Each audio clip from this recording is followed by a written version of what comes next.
HP journal studies के special 5 daily MCQ series पर आपका हार्दिक अभिनंदन है। आज का पहला प्रश्न इस प्रकार है।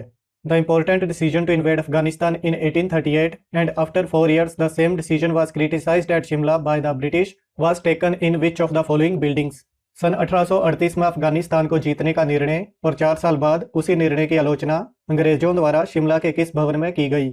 ए. Kennedy house, B. Auckland house, सी. US club, D. रेवंसवुड। 1 अक्टूबर सन 1838 को अंग्रेजों द्वारा अफगानिस्तान पर युद्ध की घोषणा की गई।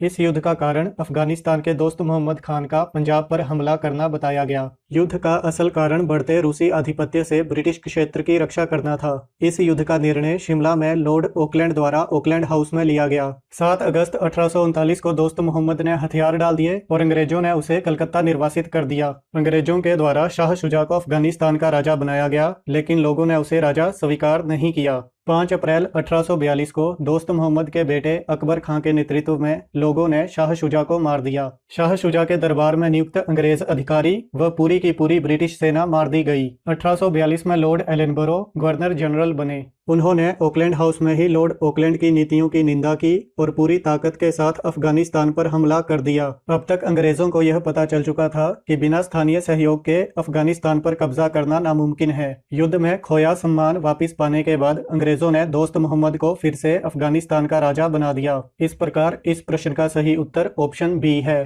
दूसरा प्रश्न, which of the following is correct about the जमात ए इस्लामी। निम्नलिखित में से जमात ए इस्लामी के बारे में क्या सही है?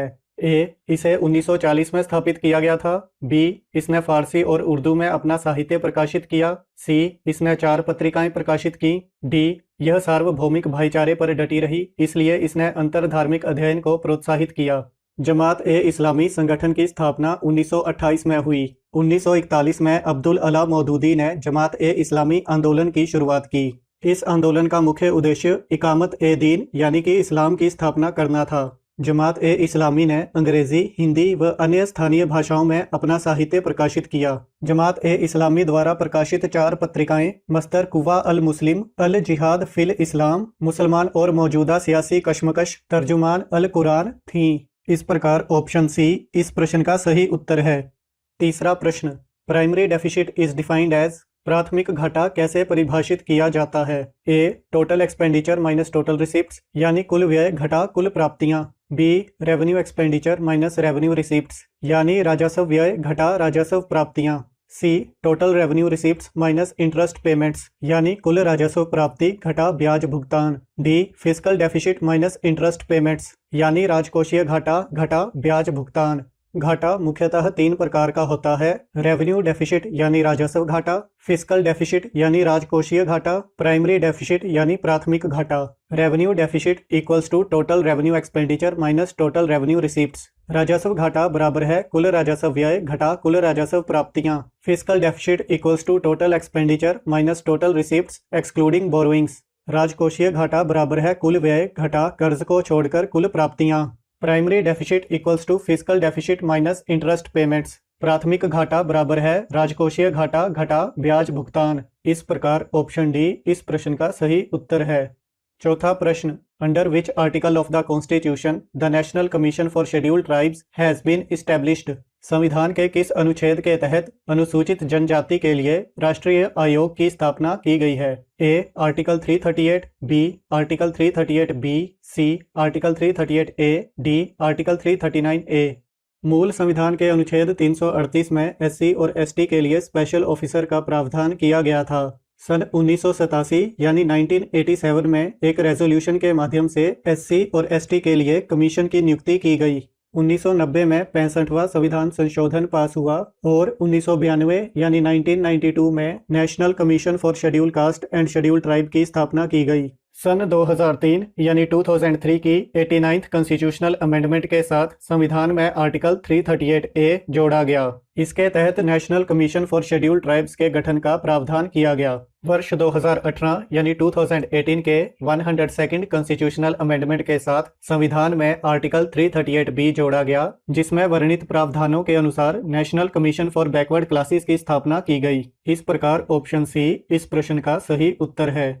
पांचवा प्रश्न, which of the following plant tissues mainly consists of dead cells. निम्न में से कौन सा पादप ऊतक मुख्य रूप से मृत कोशिकाओं से बना होता है? ए पेरेन्काइमा, बी सेक्लेरेन्काइमा, सी कोलेन्काइमा, डी फ्लोएम।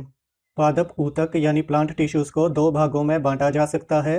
एक मेरिस्मेटिक टिश्यू, दूसरा permanent tissue. Meristematic tissues plant की वृद्धि में सहायता करते हैं। परमानेंट टिश्यूज के सेल्स अपनी डिवाइड होने की काबिलियत को खो चुके होते हैं। यह निश्चित स्थान यानी फिक्स्ड पोजीशंस पर पाए जाते हैं। परमानेंट टिश्यूज को भी आगे तीन भागों में बांटा जाता है, जिसमें simple permanent tissues, complex permanent tissues और स्पेशल परमानेंट टिश्यूज शामिल हैं। सिंपल परमानेंट टिश्यूज के आगे तीन भाग पेरेन्काइमा, कोलेन्काइमा और सेक्लेरेन्काइमा हैं। पेरेन्काइमा पौधे को मैकेनिकल सपोर्ट प्रदान करता है और फूड स्टोर करके रखता है।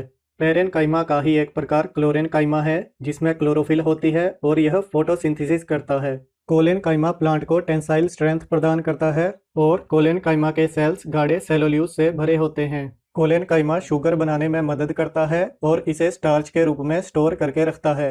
सेक्लेरेन्काइमा मोटी सेल वॉल वाले डेड सेल्स से बना होता है। सेक्लेरेन्काइमा के सेल्स लिग्निन से भरे हुए होते हैं। सेक्लेरेन्काइमा दो प्रकार का होता है, सेक्लेरेन्काइमा फाइबर और सेक्लेरिड्स। सेक्लेरेन्काइमा फाइबर रस्सी बनाने के काम में आता है। सेक्लेरिड्स इतने घने होते हैं कि उनमें पानी भी नहीं घुस पाता, इसलिए इन्हें स्टोन सेल्स भी कहा जाता है। नारियल का सख्त खोल सेक्लेरिड से बना होता है। इस प्रकार इस प्रश्न का सही उत्तर ऑप्शन बी है। फ्लोएम पोषण यानी कि खाने के परिवहन में मदद करता है और जाइलम जल के परिवहन में मदद करता है। रोज सुबह ज्ञान की ऐसी ही डोज पाते रहने के लिए आपके अपने चैनल HP जर्नल स्टडीज को सब्सक्राइब जरूर कर लें और बेल आइकन जरूर दबाएं। आज का प्रश्न है कि हिमाचल प्रदेश और उत्तराखंड को जोड़ने वाले दर्रों के नाम बताएं। Name the various passes which connects Himachal with Uttarakhand. अंत में आप सब में निहित ज्ञान को प्रणाम। राम सत।